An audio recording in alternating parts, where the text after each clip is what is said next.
सदाशिवसमारम्भां शङ्कराचार्यमध्यमाम् अस्मदाचार्यपर्यन्तां वन्दे गुरुपरम्पराम् स्मृतिपुराणानाम् आलयं करुणालयं नमामि भगवत्पादं शङ्करं लोकशङ्करम् शङ्कारूपेण मच्चित्तं पङ्कीकृतमभूद्यया किङ्करीयस्य सामाय शङ्कराचार्यमाश्रये प्रह्लादवरदो देवो यो नृसिंहः परो हरिः नृसिंहोपासकं नित्यं तं नृसिंहगुरुं भजे श्री सच्चिदानंद शिवाभिनम्यन् शिवभारत्यभिधान् यतीन्द्रान् विद्यानिधीन् मन्त्रनिधीन् सदात्मनिष्ठान् भजे मानव शम्भुरूपान् सदात्मध्याननिरतं विषयेभ्यः पराङ्मुखं नौमि शास्त्रयं चन्द्रशेखर भारतीं विवेकिनं महाप्रज्ञं धैर्यौदार्यक्षमानिधिं सदाभिनवपूर्वं तं विद्यातीर्थगुरुं भजे अज्ञानां जाह्नवीतीर्थं विद्यातीर्थं विवेकिनां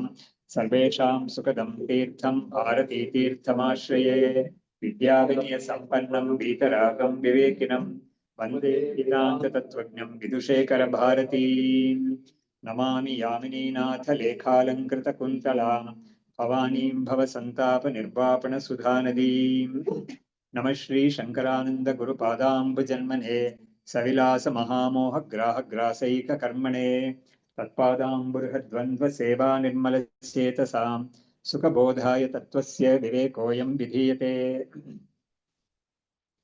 ಸೊ ಬೃಹದಾರಣ್ಯಕ ಉಪನಿಷತ್ತನ್ನ ಇವರು ನಮ್ಮ ವಿದ್ಯಾರಣ್ಯರು ಎರಡು ಭಾಗವಾಗಿ ಮಾಡಿದ್ದಾರೆ. ಆ ಎರಡು ಭಾಗದಲ್ಲಿ ಒಂದು ಭಾಗ ನಾವು ನೋಡಿದ್ದೀವಿ, ಇನ್ನೊಂದು ಭಾಗದಲ್ಲಿ 3-4 ಅಂಶಗಳು ಬರುತ್ತೆ. ಬೃಹದಾರಣ್ಯಕ ಉಪನಿಷತ್ತು ತುಂಬಾ ದೊಡ್ಡ ಭಾಗ ಅದು, ಅದರಲ್ಲಿ ಬಾಕಿ ಇದನ್ನೆಲ್ಲ ಸೇರಿಸಿ ಒಂದು ಅಧ್ಯಾಯ ಮಾಡಿದ್ದಾರೆ ಅವರು. ಹಾಗಾಗಿ ನಾವಿವಾಗ ಈ ಎರಡನೇ ಭಾಗಕ್ಕೆ ನಾವಿವಾಗ ಪ್ರವೇಶ ಮಾಡ್ತಾ ಇದ್ದೀವಿ. ಇದರಲ್ಲಿ ಏನಿದ್ರೆ ಒಂದು ಕತೆ ಒಂದ್ ಸ್ವಲ್ಪ ನಮ್ಗೆ ಫೆಮಿಲಿಯರ್ ಆಗಿರೋದೇನೆ. ಅಜಾತಶತ್ರು ಅಂತ ನಮ್ಗೆ ಮುಂಚೆ ಒಂದು ಕತೆ ನೋಡಿದ್ವಿ ನಾವು. ಬಾಲಾಕಿ ಅಂತ ಒಬ್ಬ ಬ್ರಾಹ್ಮಣ, ಅಜಾತಶತ್ರು ಒಬ್ಬ ರಾಜ, ಕ್ಷತ್ರಿಯ ರಾಜ. ಅವನು ಜ್ಞಾನಿಯಾಗಿದ್ದಾನೆ, ಆತ್ಮಜ್ಞಾನಿಯಾಗಿದ್ದಾನೆ ಅವನು. ಆ ಬಾಲಾಕಿ ಅನ್ನೋನು ಅವನು ಪೂರ್ತಿ ವಿಷಯ ತಿಳ್ಕೊಂಡಿಲ್ಲ, ಸ್ವಲ್ಪ ಒಂದು ಮಟ್ಟಕ್ಕೆ ಮಾತ್ರ ತಿಳ್ಕೊಂಡಿದ್ದಾನೆ, ಪೂರ್ತಿ ತಿಳ್ಕೊಂಡಿಲ್ಲ. ಆದ್ರೆ ಅವನಿಗೆ ನಾನು ಪೂರ್ತಿ ತಿಳ್ಕೊಂಡಿದ್ದೀನಿ ಅಂತ ಒಂದು ಭಾವನೆ ಇತ್ತು. ಯಾರಿಗೆ? ಬಾಲಾಕಿ ಅನ್ನೋನಿಗೆ. ಅವನು ಎಲ್ಲರ ಹತ್ರನೂ ಹೋಗಿ ನಾನು ನಿಮ್ಗೆ ತತ್ವವನ್ನು ಹೇಳ್ತೀನಿ ಅಂತ ಹೋಗಿ ಹೇಳ್ಕೊಳ್ತಾ ಇದ್ದ. ಇವರು ಈ ಅಜಾತ ಶತ್ರು ಹತ್ರ ಬಂದು ಹೇಳಕ್ಕೆ ಶುರು ಮಾಡಿದಾಗ ಅವನಿಗೆ ಗೊತ್ತಾಗುತ್ತೆ ಇವನಿಗೆ ಪೂರ್ತಿ ತಿಳ್ಕೊಂಡಿಲ್ಲ ಇವನಿಗೆ ಅಂತ. ಆಮೇಲೆ ಅವನಿಗೆ ತಿಳಿಸ್ಕೊಡ್ತಾನೆ, ನೀನ್ ಪೂರ್ತಿ ತಿಳ್ಕೊಂಡಿಲ್ಲ ಅನ್ನೋದನ್ನ ಅವನಿಗೆ ಕನ್ವಿನ್ಸ್ ಮಾಡ್ತಾನೆ. ಮಾಡ್ಬಿಟ್ಟು ಇವನೇ ಅವನಿಗೆ ಪೂರ್ತಿ ಹೇಳ್ಕೊಡ್ತಾನೆ. ಇದೇ ಕತೆ ಇಲ್ಲಿರೋದು. ಇದು ಮುಂಚೆ ನಾವು ನೋಡಿದ ಕತೆಗಿಂತ ಸ್ವಲ್ಪ ವ್ಯತ್ಯಾಸವಾಗಿದೆ ಈ ಕತೆ ಅನ್ನೋದಕ್ಕಾಗಿ ಇವರು ವಿದ್ಯಾರಣ್ಯರು ಅದನ್ನ ಸೇರಿಸ್ಕೊಂಡಿದ್ದಾರೆ ಇಲ್ಲಿ ಬೃಹದಾರಣ್ಯಕದಲ್ಲಿ. ಯಾಕಂದ್ರೆ ಅದು ಅಲ್ಲಿ ಬಂದಿದ್ದು ಕೌಶಿತಕಿ ಉಪನಿಷತ್ತಲ್ಲಿ ಬಂದಿದ್ದು, ಇದು ಬೃಹದಾರಣ್ಯಕದಲ್ಲಿ ಬಂದಿರೋ ಕತೆ ಇದು. ಅದೇ ನಮ್ಗೆ ನಾವು ಮಾಡಿದ್ದೀವಿ, ಇಲ್ಲೇ ಮಾಡಿದ್ದೀವಿ ನಾವು, ಕೌಶಿತಕಿ ಉಪನಿಷತ್ತಲ್ಲಿ ಮಾಡಿದ್ದೀವಿ ನಾವು. ಸೊ ಇವಾಗ ಇವರು ಪ್ರಾರಂಭ ಮಾಡ್ತಾ ಇದ್ದಾರೆ.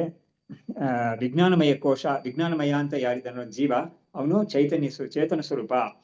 ಅವನನ್ನ ಉಪಾಧಿಯಾಗಿ ಇಟ್ಕೊಂಡು ಬ್ರಹ್ಮವನ್ನ ತಿಳಿಸ್ಕೊಡೋ ಪ್ರಕ್ರಿಯೆ ಇದು.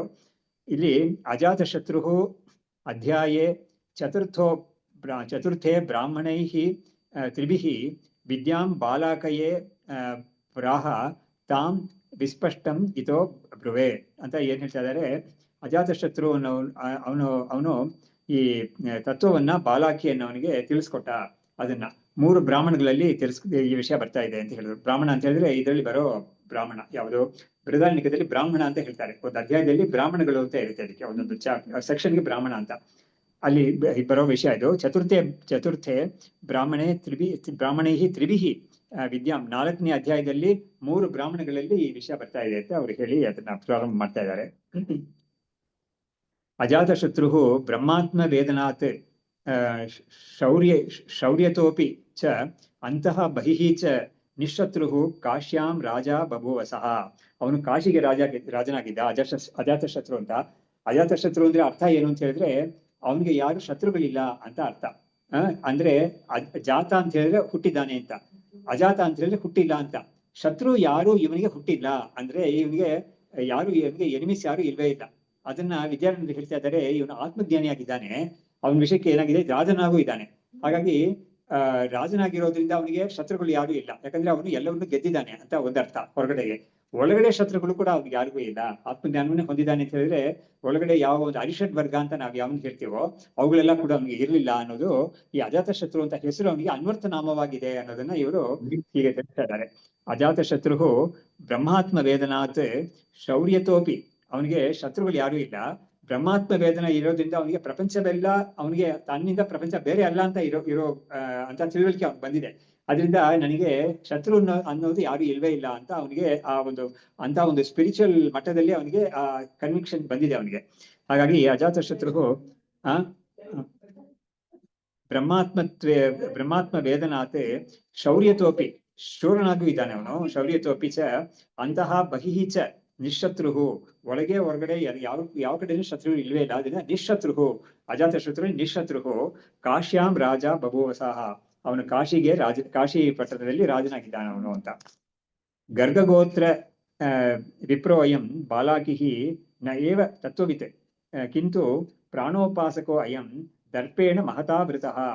ಬಾಲಾಕಿ ಅಂತ ಇನ್ನೊಬ್ಬ ಇದ್ದಾನೆ, ಅವನು ಬ್ರಾಹ್ಮಣ. ಅವನು ಗರ್ಗಗೋತ್ರದಲ್ಲಿ ಹುಟ್ಟಿದವನು. ಅವನು ಬ್ರಹ್ಮಜ್ಞಾನಿ ಅಲ್ಲ, ಅವನು ತತ್ವವಿತ್ ಅಲ್ಲ ಅಂತ ಇವರು ಹೇಳ್ತಾ ಇದ್ದಾರೆ. ಕಿಂತು ಪ್ರಾಣೋಪಾಸಕೋ ಅಯಂ, ಪ್ರಾಣ ಉಪಾಸನೆ ಅವನು ಮಾಡಿರೋನು. ಪ್ರಾಣ ಉಪಾಸನೆ ಅಂತ ಹೇಳಿದ್ರೆ ಪ್ರಾಣ ಅನ್ನೋದು ಇಡೀ ಪ್ರಪಂಚಕ್ಕೂ ಒಂದು ಶಕ್ತಿಯಾಗಿರೋದು, ಅದೇ ಸಗುಣ ಬ್ರಹ್ಮ ಅಂತ ನಾವು ಹೇಳ್ಬೋದು. ಅಂತ ಒಂದು ಮಟ್ಟದಲ್ಲಿ ಇವನಿದ್ದಾನೆ. ನಿರ್ಗುಣ ಬ್ರಹ್ಮವನ್ನು ವಿದ್ಯೆ ಇವನಿಗೆ ಪಡ್ಕೊಂಡಿಲ್ಲ ಇವನು ಅನ್ನೋದನ್ನ ಇವರು ತಿಳಿಸ್ತಾ ಇದ್ದಾರೆ.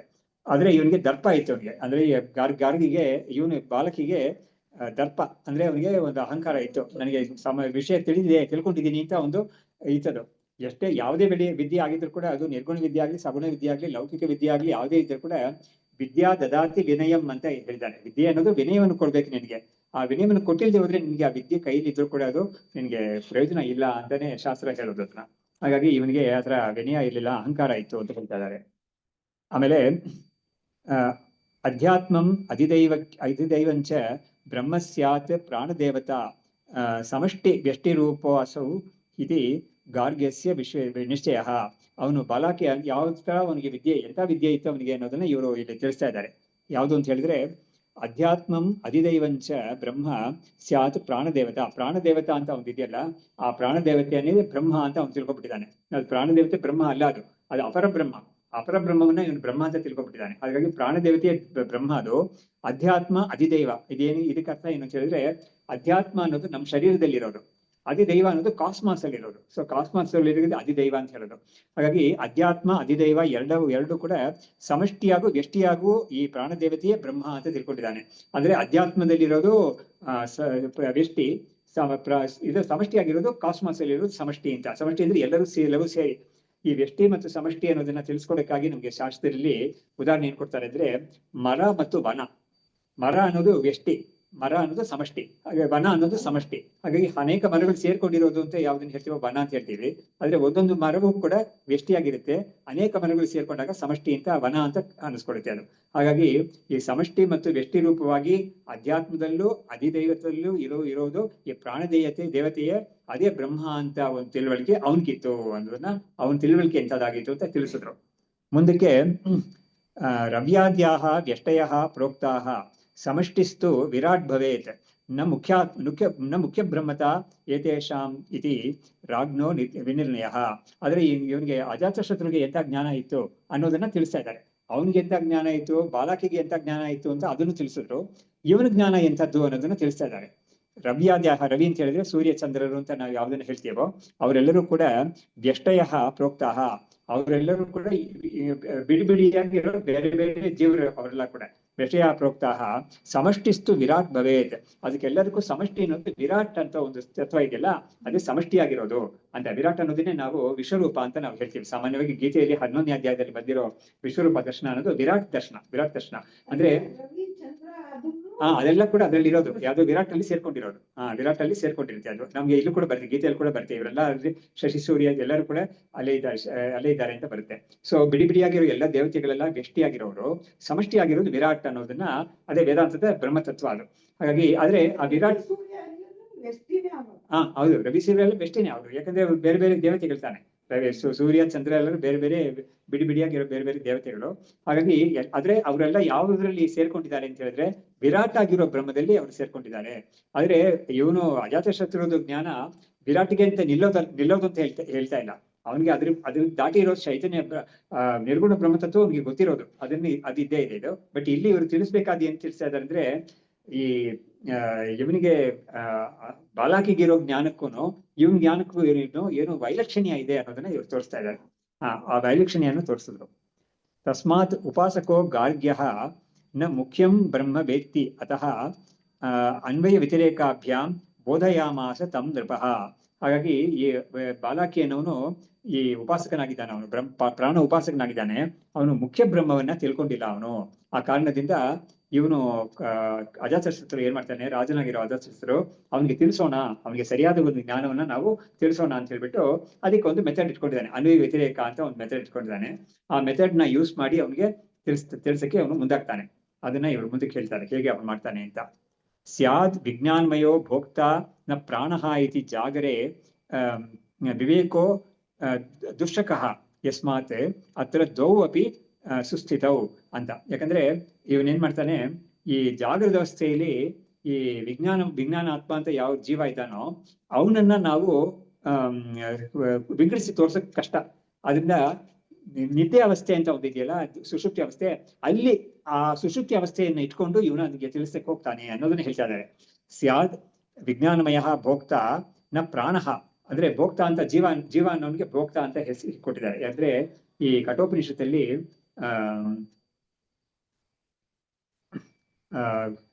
ಈ ಆತ್ಮ ಅಂದ್ರೆ ಅಲ್ಲಿ ಇದು ಸ್ಥೂಲ ಶರೀರಕ್ಕೆ ಆತ್ಮ ಅಂತ ಹೇಳೋದು. ಹಾಗಾಗಿ ಈ ಭೋಕ್ತೆ ತ್ಯಾಹುರ್ ಮನೀಷನಃ, ಹಾಗಾಗಿ ಮನಸ್ಸು ಈ ಸ್ಥೂಲ ಶರೀರ ಇದೆಲ್ಲ ಸೇರ್ಕೊಂಡಿರೋದು ಭೋಕ್ತಾ ಅಂತ ಹೇಳಿದ್ದಾರೆ ಅವರು. ಹಾಗಾಗಿ ಭೋಕ್ತಾ ಅನ್ನೋದು ಯಾರು ಅಂತ ಹೇಳಿದ್ರೆ he should be a sentient entity, ಅವನ್ನೇ ಭೋಕ್ತಾ ಅಂತ ಹೇಳ್ಬೇಕು. ಪ್ರಾಣ ಅನ್ನೋದು ಆತರ ಸೆನ್ಷಿಯಂಟ್ ಎಂಟಿಟಿ ಅಲ್ಲ ಅದು. ಹಾಗಾಗಿ ಪ್ರಾಣ ಅನ್ನೋದು ನಮ್ಗೆ ಶಾಸ್ತ್ರದಲ್ಲಿ ನೋಡಿದಾಗ ವಾಯು ಅಂತ ಯಾವ್ದು ಹೊರಗಡೆ ಇದೆಯೋ ಒಳಗಡೆ ಪ್ರಾಣ ಅಂತ ಅನ್ಸ್ಕೊಳ್ಳುತ್ತೆ. ಸೊ ಅದು ಕೂಡ ಒಂದು ಜೀವ, ಅದು ಜಡನೇ ಅದು ಆಕ್ಚುಲಿ. ಹಾಗಾಗಿ ಅದೇ ವಿಜ್ಞಾನ ಆತ್ಮ ಅಂತ ಜೀವ ಇದ್ದಾನಲ್ಲ, ಆ ಜೀವ ಇಂಥದ್ದು ಅಂತ ಹೇಳಿದ್ರೆ ಆ ಜೀವ ಅನ್ನೋನಲ್ಲಿ ಎರಡು ಅಂಶ ಇರುತ್ತೆ. ಒಂದು ಜಡಾಂಶ ಒಂದಿರುತ್ತೆ, ಇನ್ನೊಂದು ಚೈತನ್ಯ ಅಂಶ ಇರುತ್ತೆ. ಜಡಾಂಶ ಯಾವುದು ಅಂತ ಹೇಳಿದ್ರೆ ಬಾಡಿ ಮೈಂಡ್ ಕಾಂಪ್ಲೆಕ್ಸ್ ಅನ್ನೋದು ಇದೆಯಲ್ಲ, ಅದರಲ್ಲಿ ನಾನು ಅಂತ ಬುದ್ಧಿ ಇರೋದ್ರಿಂದ ಅವನಿಗೆ ಅದು ಜಡಾಂಶ ಇರುತ್ತೆ. ಜೊತೆಗೆ ಅವನು ತನ್ನನ್ನೇ ಕೂಡ ಖಂಡಿತ ಅವನು ಒಂದು ಕಟ್ಟಿಗೆ ಅಂತ ತಿಳ್ಕೊಳ್ಳಲ್ಲ, ಅವನು ತನ್ನನ್ನ ಒಂದು ಚೇತನ ಅಂತಾನೆ ತಿಳ್ಕೊಳ್ತಾನೆ. ಅದನ್ನ ಚೈತನ್ಯ ಅಂಶವೂ ಇದೆ ಅವನದ್ರಲ್ಲಿ. ಏನಾಗಿದೆ ಅಂದ್ರೆ ಈ ಚೇತನಕ್ಕೂ ಅಚೇತನಕ್ಕೂ ಒಂದು ಮಿಕ್ಸಪ್ ಆಗೋಗಿದೆ ಅಧ್ಯಾಸದಿಂದ. ಆ ಮಿಕ್ಸಪ್ ಆಗೋಗಿದ್ರೆ ಆ ಮಿಕ್ಸ್ಡ್ ಒಂದು ಇದೆಯಲ್ಲ ಅದನ್ನ ತಾನು ಅಂತ ತಿಳ್ಕೊಂಡಿದ್ದಾನೆ, ಆ ಮಿಕ್ಸರ್ನ ತಾನು ಅಂತ ತಿಳ್ಕೊಂಡಿದ್ದಾನೆ. ಅದನ್ನ ವಿಂಗಡಿಸಿ ತಿಳಿಸ್ಕೊಡೋದೇ ಶಾಸ್ತ್ರದ ವೇದಾಂತದ ಭಗವದ್ಗೀತೆ ಎಲ್ಲದೂ ಕೂಡ ಉದ್ದೇಶ ಏನು ಅಂತ ಹೇಳಿದ್ರೆ, ಆ ಮಿಕ್ಸಪ್ ಆಗಿರೋದ್ರಿಂದ ಇವನಿಗೆ ಸಂಸಾರ, ಇವನು ಮಿಕ್ಸಪ್ ಇಂದ ಇವನು ಬಿಡಿಸ್ಕೊಂಡ್ರೆ ತನ್ನನ್ನ ಆ ಜಡಾಂಶದಿಂದ ತನ್ನನ್ನ ಚೇತನಾಂಶ ಅಂತ ತಿಳ್ಕೊಂಡು ಚೇತನಾಂಶ ಮಾತ್ರ ನಾನು, ಜಡಾಂಶ ಅಲ್ಲ ನಾನು ಅಂತ ತಿಳ್ಕೊಂಡ್ರೆ ಅದು ಅವನಿಗೆ ಮುಕ್ತಿಗೆ ಅನುಕೂಲವಾಗುತ್ತೆ ಅಂತ ವೇದಾಂತದ ಒಂದು ಒಟ್ಟಾರೆ ಇರೋ ಇದು ಉಪದೇಶ ಅದೇನೆ. ಹಾಗಾಗಿ ಸ್ಯಾತ್ ವಿಜ್ಞಾನಮಯೋ ಭೋಕ್ತಾ ಆತ್ಮೇಂದ್ರಿಯ ಮನೋಯುಕ್ತಂ ಭೋಕ್ತೇತ್ಯಾಹುರ್ ಮನೀಷಿನಃ. ನನಗೆ ಇದು ಮಂತ್ರ ನೆನಪಾಯ್ತು ಇವಾಗ. ಕಠೋಪನಿಷತ್ತಲ್ಲಿ ಬಂದಿರೋ ಮಂತ್ರ ಎಂತಂದ್ರೆ ಆತ್ಮೇಂದ್ರಿಯ ಮನೋಯುಕ್ತಂ.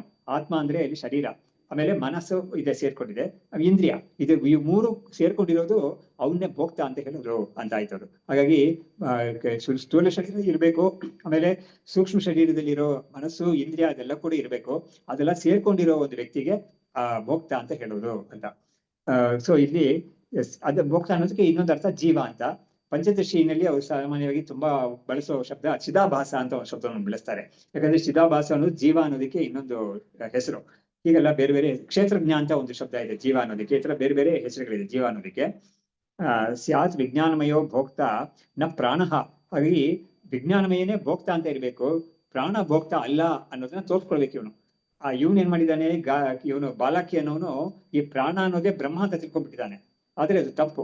ಹಾಗಾಗಿ ಆ ಜೀವ ಅನ್ನೋನು ಬ್ರಹ್ಮ ಚೇತನಾಗಿರೋವನೇ ವಾಸ್ತವವಾಗಿ ಜೀವ, ಅವನೇ ನಿಜವಾಗ್ಲೂ ಬ್ರಹ್ಮ. ಅದನ್ನ ತೋರ್ಸ್ಬೇಕು ಇವನು. ಯಾರು ಅಜಾತಶತ್ರು ಅವನಿಗೆ ಅದನ್ನ ತೋರ್ಸ್ಕೊಡ್ಬೇಕು. ಹಾಗಾಗಿ ಸ್ಯಾತ್ ವಿಜ್ಞಾನಮಯೋ ಭೋಕ್ತ ನ ಪ್ರಾಣಃ ಇತಿ ಜಾಗರೇ ವಿವೇಕಃ ದೂಷಕಃ. ಹಾಗಾಗಿ ಪ್ರಾಣ ಬೇರೆ ವಿಜ್ಞಾನಮಯ ಬೇರೆ ಅನ್ನೋದನ್ನ ಜಾಗೃತ ಅವಸ್ಥೆಯಲ್ಲಿ ತೋರಿಸೋದು ಕಷ್ಟ, ದುಷ್ಟಕಃ, ಕಷ್ಟ ಅನ್ನೋ ಕಾರಣದಿಂದ ಯಸ್ಮಾತ್ ಅತ್ರ ದ್ವೌ ಅಪಿ ಸುಸ್ಥಿತವು. ಎರಡು ಕೂಡ ನಮ್ಗೆ ಜಾಗೃತ ಅವಸ್ಥೆಯಲ್ಲಿ ಕಾಣಿಸ್ತಾ ಇದೆ. ಪ್ರಾಣ ಅಂದ್ರೆ ಅವನು ಉಸಿರಾಡ್ತಾ ಇದ್ದಾನೆ, ಪ್ರಾಣ ಅನ್ನೋದು ಕಾಣಿಸ್ತಾ ಇದೆ ನಮ್ಗೆ. ಆಮೇಲೆ ಅವನು ಚಟುವಟಿಕೆಗಳೆಲ್ಲ ಇಟ್ಕೊಂಡಿದ್ದಾನೆ, ಅದರಿಂದ ಅವನು ವಿಜ್ಞಾನಮಯ ಅನ್ನೋದು ಕೂಡ ನಮ್ಗೆ ಗೊತ್ತಾಗ್ತಾ ಇದೆ. ಆದ್ರೆ ಇದ್ರಲ್ಲಿ ಯಾರು ಭೋಕ್ತ ಅಂತ ಹೇಳೋದು ಅಂತ ಒಂದು ಪ್ರಶ್ನೆ ಬರುತ್ತೆ. ಹಾಗಾಗಿ ಭೋಕ್ತ ಅನ್ನೋನು ವಿಜ್ಞಾನಮಯನೇ ಅನ್ನೋದನ್ನ ವಿಂಗಡಿಸಿ ತೋರಿಸೋದು ಜಾಗೃತ ಅವಸ್ಥೆಯಲ್ಲಿ ಕಷ್ಟ ಅಂತ ತಿಳ್ಕೊಂಡು ಏನ್ ಮಾಡ್ತಾನೆ ಇವನು ಅಜಾತಶತ್ರು, ಸುಷುಪ್ತಿ ಅವಸ್ಥೆಯಿಂದ ಇವನಿಗೆ ಹೇಳ್ಕೊಡೋಣ ಅಂತ ಮುಂದಾಗ್ತಾನೆ. ಯೋ ವಿಜ್ಞಾನಮಯ ಸುಪ್ತೌ ಅಸೌ ಉಪರಿತ್ಯಂ ಗತಃ ವರ್ತತೆ ಪೂರ್ವವತ್ ಪ್ರಾಣಃ ವಿವೇಕಃ ಶುಷಕಃ ತದಾ. ಹಾಗಾಗಿ ಈ ವಿಜ್ಞಾನಮಯ ಅಂತ ಇದ್ದಾನಲ್ಲ, ಅವನು ಸುಷುಪ್ತಿನಲ್ಲಿ ಅಸೌ ಉಪರಿತಿಂ ಗತಃ, ಅವನು ಏನಾಗಿದೆ ಉಪರಿತಿ ಅಂದ್ರೆ ಅವನು ಉಪರಿತಿಯನ್ನು ಹೊಂದಿದ್ದಾನೆ. ಉಪರಿತಿ ಅಂತ ಹೇಳಿದ್ರೆ ಅವನು ಲಯವಾಗಿದ್ದಾನೆ. ಆ ವಿಜ್ಞಾನಮಯ ಅನ್ನೋದು ಸುಷುಪ್ತಿನಲ್ಲಿ ಲಯವಾಗಿರುತ್ತೆ. ಅದು ವರ್ತತೆ ಪ್ರಾಣವತ್ತೆ ಪೂರ್ವವತ್ತೆ ಪ್ರಾಣ, ಆದ್ರೆ ಪ್ರಾಣ ಅನ್ನೋದು ಜಾಗೃತ ಅವಸ್ಥೆಯಲ್ಲೂ ಹೇಗಿತ್ತೋ ಅದೇ ತರ ಇವನು ಸುಷುಪ್ತಿಗೆ ಹೋಗಿದ್ದಾನಲ್ಲ ಒಬ್ಬ ಜೀವ, ಆವಾಗಲೂ ಕೂಡ ಪ್ರಾಣ ಅನ್ನೋದು ಉಸಿರಾಡ್ಕೊಂಡಿರುತ್ತೆ. ಯಾಕಂದ್ರೆ ಪ್ರಾಣ ಅನ್ನೋದು ನಿಲ್ಲಿಸ್ಬಿಟ್ರೆ ಅವನು ಸತ್ತೋಗ್ತಾನೆ ಅಂತ ಆಗೋಗುತ್ತೆ ಅದು. ಹಾಗಾಗಿ ಅವನು ಉಳಿದಿರ್ತಾನೆ, ಆದ್ರೆ ಪ್ರಾಣ ಅನ್ನೋದು ಜಾಗೃತ ಅವಸ್ಥೆಯಲ್ಲೂ ಆಕ್ಟಿವ್ ಆಗಿರುತ್ತೆ, ಸುಷುಪ್ತಿ ಅವಸ್ಥೆಯಲ್ಲೂ ಆಕ್ಟಿವ್ ಆಗಿರುತ್ತೆ. ಆದ್ರೆ ಈ ವಿಜ್ಞಾನಮಯ ಅಂತ ಜೀವ ಇದ್ದಾನಲ್ಲ, ಅವನು ಎಚ್ಚರಾವಸ್ಥೆಯಲ್ಲಿ ಅವನ ಮ್ಯಾನಿಫೆಸ್ಟೇಷನ್ ಎಲ್ಲ ಚೆನ್ನಾಗಿ ಗೊತ್ತಾಗುತ್ತೆ, ಅವನ ವಿಷಯಗಳೆಲ್ಲ ತಿಳ್ಕೊಳ್ತಾನೆ, ಏನಾದ್ರು ಕೆಲಸಗಳೆಲ್ಲ ಮಾಡ್ತಾ ಇರ್ತಾನೆ. ಆದ್ರೆ ಸುಷುಪ್ತಿ ಅವಸ್ಥೆಯಲ್ಲಿ ಅವನು ಲೈವ್ ಆಗಿದ್ದಾನೆ. ಇದನ್ನ ಇಟ್ಕೊಂಡು ಇವನ್ ಏನ್ ಮಾಡ್ತಾನೆ, ಆ ವಿಜ್ಞಾನಮಯ ಅನ್ನೋನು ಭೋಕ್ತಾ ಅಂತ ತೋರಿಸ್ಬೇಕು ಇವನಿಗೆ. ಅದಕ್ಕಾಗಿ ಇವನು ಈ ಒಂದು ಉಪಾಯ ಮಾಡ್ತಾ ಇದ್ದಾನೆ. ಮುಂದೆ ಕೇಳ್ತಾರೆ ಹೇಗೆ ತೋರಿಸ್ತಾನೆ ಅಂತ ಹೇಳ್ತಾರೆ. ತಸ್ಮಾತ್ ಸುಷುಪ್ತಂ ಪುರುಷಂ ಆಮಂತ್ರಯ ಪ್ರಾಣನಾಮಭಿಃ ಅಪ್ರಬೋಧಾತ್ ಅಭೋಕ್ತೃತ್ವಂ ಪ್ರಾಣಸ್ಯ ಅಸ್ಪಷ್ಟಯತೆ ನೃಪಃ. ಹಾಗಾಗಿ ಇವನೇನ್ ಮಾಡ್ತಾನೆ, ಇವನ್ನೇ ಕರ್ಕೊಂಡೋಗಿ, ಇಲ್ಲ ಬೇಕಿಲ್ಲ ಕಾಣಿಸ್ತಾ ಇರ್ತಾರೆ, ಇವನ್ನೇ ಕರ್ಕೊಂಡೋಗಿ ಏನ್ ಮಾಡ್ತಾ ಇದ್ದಾನೆ, ಹತ್ರ ಕರ್ಕೊಂಡೋಗಿ ಒಬ್ಬ ಮಲಗಿರ್ತಾನೆ, ಒಬ್ಬ ಅಲ್ಲಿ ಅರಮನೆಯಲ್ಲಿ ಒಬ್ಬ ಮಲಗಿರ್ತಾನೆ, ಅವನ ಹತ್ರ ಕರ್ಕೊಂಡೋಗಿ ಇವನ್ ಏನ್ ಮಾಡ್ತಾನೆ, ಬಾಲಕಿ ಹತ್ರ, ನೋಡಪ್ಪ ನೀನು ಈ ಪ್ರಾಣ ಅನ್ನೋದೇ ಜೀವ ಅಂತ ನೀನ್ ತಿಳ್ಕೊಂಡಿದ್ಯಾ, ಪ್ರಾಣ ಅನ್ನೋದೇ ಜೀವ ಭೋಕ್ತ ಅಂತ ನೀನ್ ತಿಳ್ಕೊಂಡಿದ್ಯಾ. ಇವಾಗ ಇವನ್ ಮಲಗಿದಾನಲ್ಲ, ಇವನಿಗೆ ಪ್ರಾಣ ಸಂಚಲನ ಆಗ್ತಾ ಇದೆ. ಇವಾಗ ನೀನ್ ಏನ್ ಮಾಡು, ಆ ಪ್ರಾಣಕ್ಕೆ ಇರೋ ಹೆಸರುಗಳೆಲ್ಲ ಇಟ್ಕೊಂಡು ಕರಿ, ನೀನು ಇವನ್ನ ಕರೆದ್ರೆ ಅವ್ನು ಹೇಳ್ತಾನ ನೋಡಿವಾಗ ಅಂತ ಕೇಳ್ತಾನೆ. ಹಾಗಾಗಿ ತಸ್ಮಾತ್ ಸುಷುಪ್ತಂ ಪುರುಷಂ ಆಮಂತ್ರಯ ಪ್ರಾಣನಾಮವಿಃ, ಮಲಗಿದ್ದಾನಲ್ಲ ಅವನನ್ನ ನೀನು ಕರಿ. ಇವಾಗ ಅವ್ರ ಪ್ರಾಣಕ್ಕೆ ಏನೇನ್ ಹೆಸರುಗಳಿದೆಯೋ ಅದೆಲ್ಲ ಹೆಸರುಗಳಿಟ್ಟು ಅವನ ಕರಿ ನೀನು. ಅಪ್ರಬೋಧಾತ್ ಅಭೋಕ್ತೃತ್ವಂ ಪ್ರಾಣಸ್ಯ ಅಸ್ಪಷ್ಟಯತೆ ನೃಪಃ. ಹಾಗಾಗಿ ಅಬೋಧ ಅಂದ್ರೆ ಏನಾಯ್ತು, ಇವನ್ ಪ್ರಾಣಕ್ಕೆ ಇರೋ ಹೆಸರುಗಳೆಲ್ಲ ಕರೆದ್ರೆ ಅವನೇನು ಎಚ್ಚೆತ್ಕೊಳ್ಳೋದೇ ಇಲ್ಲ, ಅವನು ಹಾಗೆ ಮಲಗೇದಿರ್ತಾನು. ಹಾಗಿರುವಾಗ ಈ ಪ್ರಾಣ ಜೀವ ಅಲ್ಲ ಅಂತ ಗೊತ್ತಾಗುತ್ತೆ, ಅವಾಗ ಪ್ರಾಣ ಭೋಕ್ತ ಅಲ್ಲ ಅಂತ ಗೊತ್ತಾಗುತ್ತೆ ಅಂತ ಅದನ್ನ ಡೆಮಾನ್ಸ್ಟ್ರೇಟ್ ಮಾಡಿ ತೋರಿಸ್ತಾನೆ ಇವನು. ಹಾಗಾಗಿ ಅಸ್ಪಷ್ಟಯತೆ ನೃಪಃ. ಹಾಗಾಗಿ ರಾಜ ಏನ್ ಮಾಡಿದೆ, ಅದನ್ನ ತೋರಿಸ್ಕೊಟ್ಟ ಅವನಿಗೆ. ಯದಿ ಭೋಕ್ತಾ ಭವೇತ್ ಪ್ರಾಣಃ ಜಾಗ್ರದ್ವತ್ ಶಬ್ದಂ ಆಗತಂ ಅಶ್ರೋಷ್ಯತ್ ನ ಅಶೃಣೋತ್ ತಸ್ಮಾತ್ ನ ಸ್ಯಾತ್ ಭೋಕ್ತಾ ಉಪಲಾಧಿವತ್. ಇವಾಗ ಒಂದ್ ವೇಳೆ ಈ ಪ್ರಾಣನೇ ಭೋಕ್ತವಾಗಿದ್ರೆ ನೀನು ಅವನ ಹೆಸರು ಇಟ್ಟು ಕರೆದಾಗ ಅವನು ಹೇಳ್ಬೇಕಾಗಿತ್ತು, ಆದ್ರೆ ಅವನಿಗೆ ಕೇಳಿಸ್ಬೇಕಾಗಿತ್ತು, ಆದ್ರೆ ಅವನೇನು ಕೇಳಿಸ್ಕೊಳ್ಳಿಲ್ಲ. ಅದರಿಂದ ಏನ್ ಗೊತ್ತಾಗುತ್ತೆ, ಅವನು ಭೋಕ್ತ ಅಲ್ಲ ಅಂತ ಗೊತ್ತಾಗುತ್ತೆ. ಹಾಗಾಗಿ ಇವಾಗ ನಾವೇನ್ ಮಾಡ್ಬೇಕು, ಹಾಗಾಗಿ ಅವನೇನ್ ಮಾಡ್ತಾ ಇದ್ದಾನೆ, ಇವಾಗ ಕಲ್ಲು ತರ ಅವನು ಸುಮ್ಮನೆ ಮಲಗಿದಾನೆ ಅಷ್ಟೇನೆ. ಆ ಭೋಕ್ತ ಅನ್ನೋನು ಕಲ್ಲು ತರ ಉಪಲಾಧಿಪತಿ ಕಲ್ಲು ತರ ಮಲಗಿದಾನೆ ಅಷ್ಟೇನೆ. ಅವನು ನಿನ್ ಹೆಸರು ಹೇಳಿದ್ರೆ ಕರಿಬೇಕಾಗಿತ್ತು, ಆದ್ರೆ ಅವನಿಗೆ ಎಚ್ಚೆತ್ಕೊಳ್ಳಿಲ್ಲ ಅವನು. ಅದರಿಂದ ಏನಾಯ್ತು, ಪ್ರಾಣ ಯಾಕಂದ್ರೆ ಇವನು ಪ್ರಾಣನೇ ಜೀವ ಅಂತ ತಿಳ್ಕೊಂಡಿದ್ದಾನೆ ಇವನು. ಹಾಗಾಗಿ ಆ ಪ್ರಾಣಕ್ಕೆ ಇರೋ ಹೆಸರುಗಳೆಲ್ಲ ನಿನ್ ಕರಿ, ಅವಾಗ ಜೀವ ಹೇಳ್ತಾನ ನೋಡೋಣ ಅಂತ ನೋಡಿದಾಗ ಅವನೇನ್ ಹೇಳೋದೇ ಇಲ್ಲ. ಅವಾಗ ಪ್ರಾಣ ಜೀವ ಅಲ್ಲ ಅಂತ ತೋರ್ಸಕ್ಕಾಗಿ ಇವನು ಈ ತರ ಮಾಡ್ತಾನೆ, ಈ ತರ ಉಪಾಯ ಮಾಡ್ತಾನೆ. ಅದೇ ಹಾಗಾಗಿ ಪ್ರಾಣ ಅನ್ನೋದು ಪ್ರಾಣದ ಹೆಸರುಗಳು ಕರೆದ್ರೆ ಅದೇನು ಅವನೇನು ಎಚ್ಚೆತ್ಕೊಳ್ಳೋದಿಲ್ಲ, ಯಾಕಂದ್ರೆ ಅವನ ಹೆಸರುಗಳಲ್ಲ, ಅದು ಅವನಿಗೆ ಸಂಬಂಧವೇ ಇಲ್ಲ ಅದು. ಹಾಗಾಗಿ ಆ ಜೀವ ಅನ್ನೋನು ಹಾಗೆ ಇರ್ತಾನೆ. ಆದ್ರೆ ಅವನು ಎಬ್ಬಿಸ್ಬೇಕು. ಇವಾಗ ಎಬ್ಸಕ್ಕೆ ಏನ್ ಮಾಡ್ತಾನೆ ಅಂತ ತೋರಿಸ್ತಾರೆ ಆಮೇಲೆ. ಶ್ರೋತ್ರಾದೀನಾಂ ಉಪಾಧೀನಾಂ ಸುಪ್ತೌ ಉಪರತತ್ವತಃ ಯಥಾ ಜೀವೋ ನ ವೇತ್ತಿ ಏವಂ ಪ್ರಾಣೋಪಿ ಇತಿ ಅಸತ್ ಉಚ್ಯತೆ.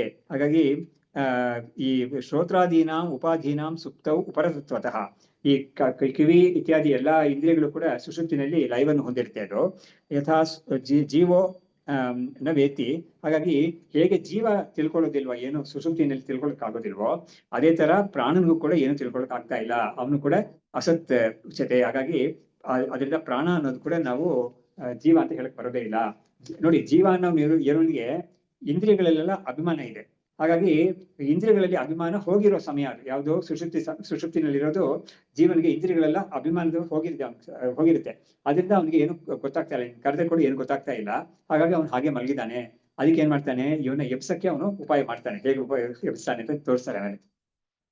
ಇಂದ್ರಿಯಾಣಾಂ ಭವೇತ್ ಸ್ವಾಪಃ ಯದಿ ಪ್ರಾಣ ಪ್ರಧಾನತಾ ನ ಅಮಾತ್ಯಾಹ ಶೇರತೆ ಯಸ್ಮಾತ್ ರಾಜ್ಞಿ ಸ್ವಾಮಿನಿ ಜಾಗೃತಿ. ಇವಾಗ ಇವನೇನ್ ಮಾಡ್ತಾನೆ, ಇನ್ನೊಂದು ಯುಕ್ತಿನಿ ಹೇಳ್ತಾನೆ ನೋಡು. ಈ ಇಂದ್ರಿಯಗಳೆಲ್ಲ ಇದೆಯಲ್ಲ, ಅವುಗಳೆಲ್ಲ ಪ್ರಾಣಕ್ಕೆ ಅಧೀನವಾಗಿರೋದು ಅಂತ ನಮಗೆ ಬೇರೆ ಕಡೆಯಿಂದ ಚೆನ್ನಾಗಿ ಗೊತ್ತಾಗಿದೆ. ಯಾಕಂದ್ರೆ ಈ ಇಂದ್ರಿಯಗಳೆಲ್ಲ ಪ್ರಾಣ ಅವ್ನು ಬದುಕಿರೋವರೆಗೂ ಇಂದ್ರಿಯಗಳೆಲ್ಲ ಕೆಲಸ ಮಾಡ್ತಾ ಇರುತ್ತೆ, ಕೆಲಸ ಮಾಡ್ತಾ ಇರುತ್ತೆ. ಆದ್ರೆ ಅವನು ಆದ್ರೆ ಪ್ರಾಣ ಅನ್ನೋದು ಹೊಟ್ಟೋದ್ರೆ, ಆ ಶರೀರವನ್ನು ಬಿಟ್ಟು ಹೊಟ್ಟೋದ್ರೆ ಇಂದ್ರಿಯಗಳಿಗೆಲ್ಲ ಏನು ಕೆಲಸ ಮಾಡಕ್ ಆಗೋದೇ ಇಲ್ಲ.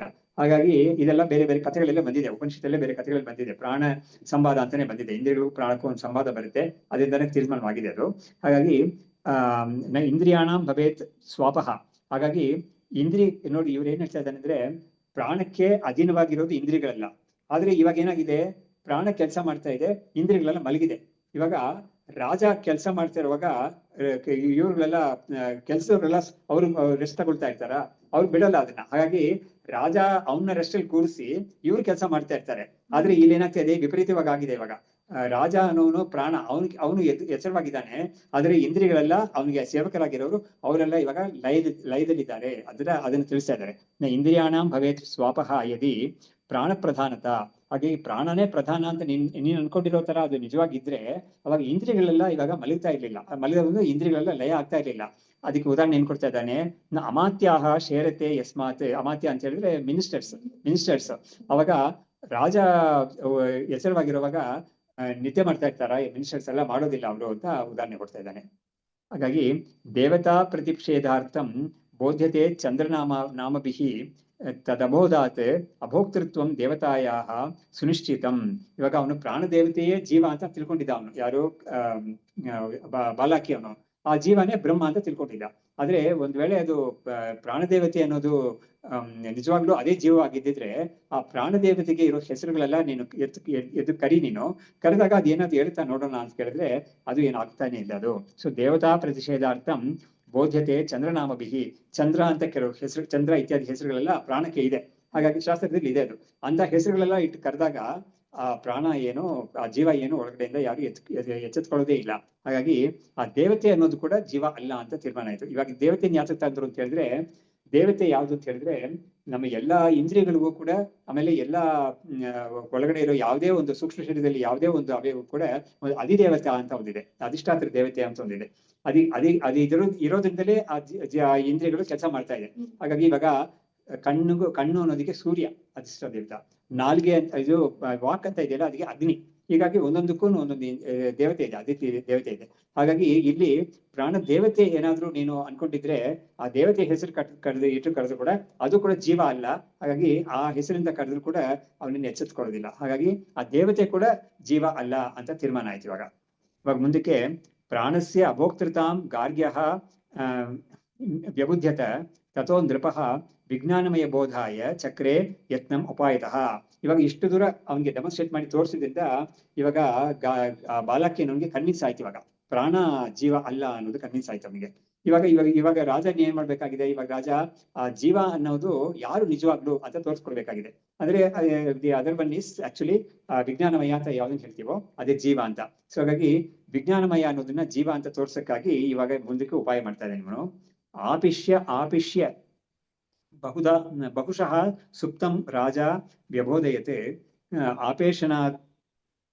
ಆಪೇಷಣೋತ್ಥ ಸಂಕ್ಷೋಭಾತ್ ತಥೋ ಅಸೌ ಪ್ರತ್ಯಬುದ್ಯತ.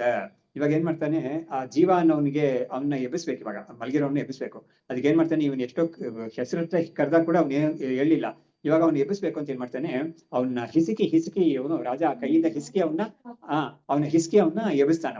ಅವನು ಮೈಯೆಲ್ಲ ಸ್ವಲ್ಪ ಮುಟ್ಟಿ ಗಿಟ್ಟಿ ಎಲ್ಲ ಚೆನ್ನಾಗಿ ಇದ್ ಮಾಡಿದಾಗ ಅವನು ಎಚ್ಚೆತ್ಕೊಂಡ್ಬಿಡ್ತಾನೆ. ಅವಾಗ ಇವ್ರು ಹೇಳ್ತಾ ಇದ್ದಾರೆ, ಆಪೇಷಣೋತ್ಥ ಸಂಕ್ಷೋಭಾತ್. ಇವ್ನು ಚೆನ್ನಾಗಿ ಹಿಸ್ಕಿ ಎಲ್ಲ ಮಾಡಿದಾನಲ್ಲ, ಆ ನೋವಿಂದ ಅವನು ಏನ್ ಮಾಡ್ತಾನೆ, ತುಂಬಾ ಬೇಸರವಾಗಿ ಅವನು ಎಚ್ಚೆತ್ಕೊಂಡ್ಬಿಟ್ಟ ಅವನು. ತಥೋ ಅಸೌ ಪ್ರತ್ಯಬುದ್ಯತ. ಇವಾಗ ಮೃತಕಲ್ಪಂ ಇವಂ ದೇಹಂ ಸ್ವಚಿತ ಆವೇಶಯತ್ ಇವ ಜ್ವಲನ್ ಇವ ಸಮುತ್ಥತೌ ಯಹ ಸಹ ಭೋಕ್ತ ಇತಿ ಗಮ್ಯತಾಂ. ಇವಾಗ ಯಾರನ್ನ ನಾವು ಭೋಕ್ತ ಅಂತ ತಿಳ್ಕೋಬೇಕು ಅಂತ ಹೇಳಿದ್ರೆ, ಯಾರು ಮೃತಕಲ್ಪಂ ಇಮಂ ದೇಹಂ, ಈ ಶರೀರ ಅನ್ನೋದು ಒಂದು ಶವದ ತರ ಇದು. ಮೃತಕಲ್ಪಂ ಅಂತ ಹೇಳಿದ್ರೆ ಶವದ ತರ. ಅದು ಶವ ಅಂತ ಹೇಳ್ತಾ ಇಲ್ಲ, ಯಾಕಂದ್ರೆ ಬದುಕಿರೋದು, ಪ್ರಾಣ ಓಡಾಡ್ತಾ ಇದೆ ಅಂದ್ರೆ ಬದುಕಿರೋದು. ಆದ್ರೂ ಕೂಡ ಅದಕ್ಕೆ ಜೀವ ಅಂತ ಒಬ್ಬ ಇದ್ರೇನೆ ಅದು ಒಂದು ಜೀವ ಅಂತ ಆಗೋದು ನಿಜವಾಗ್ಲು. ಅದಕ್ಕೆ ವಿಜ್ಞಾನಮಯ ಅಂತ ಒಂದು ಇರ್ಬೇಕು. ಅದಕ್ಕೆ ಇಲ್ಲಿಯವರು ಏನಾಗುತ್ತೆ ಅಂತಂದ್ರೆ ನಮ್ಗೆ ಒಂದು ಶವ ಅಂತ ನಾವು ಯಾವ್ದನ್ನ ಹೇಳ್ತೀವಿ ಅಂತ ಹೇಳಿದ್ರೆ ಸೂಕ್ಷ್ಮ ಶರೀರ ಹೊಟ್ಟೋಗಿದೆ ಅಲ್ಲಿಂದ, ಅದರಿಂದ ಅದನ್ನ ಶವ ಅಂತ ಹೇಳ್ತೀವಿ.